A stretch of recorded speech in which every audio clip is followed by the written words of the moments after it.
Hello everyone, তো তোমরা সবাই কেমন আছো? আশা করছি তোমরা সবাই খুবই ভালো আছো। তো আজ হচ্ছে আমার বেটিদের বাড়ির দ্বিতীয় দিন, তো তার জন্য আমার বেটি আমাদের জন্য বিরিয়ানি করেছে। কিন্তু যখনই আসি তখনই কিন্তু বেটি আমাদের জন্য বিরিয়ানি করে, আর বিরিয়ানিটা খেয়ে দেখলাম খুবই সুন্দর হয়েছে। এই যে দেখো আমি ভিডিও বানাচ্ছি বলে আমার ফুফুতো ভাইরা কত হাসছে। তো যাই হোক, আমরা বিকেলবেলা একটু রেডি সেডি হয়ে চলে আসছিলাম আমার বড় বেটিদের ঘরে। ওখান থেকে আমার বড় বেটিদের ঘর বেশি দূরে না, প্রায় কাছে। আর যখনই এসে আমাদেরকে তো কাদা মারাতেই হবে। আগে যখন আসতাম তখন তো পুরো 1 হাঁটু করে পানি ছিল, এখন তো শুধু কাদা আছে। সব্বার পা পুরো পুঁতে যাচ্ছিল, আর এমন পুঁতছিল কেউ পাই বার করতে পারছিল না। যাই হোক, আমরা অনেক কষ্টে পার করে এলাম। তো এসে আমরা সবাই মিলে ঠান্ডা খেলাম। তো ঠান্ডা খাওয়ার পর আমরা চলে গেছিলাম ছাদে একটু ঘুরতে। আমাদের বেটিদের ছাদটা কিন্তু প্রচুর বড়, আর খুব হাওয়াও চালাই।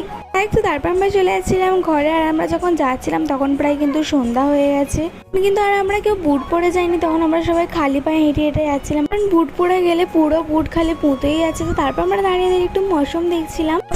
Bye bye.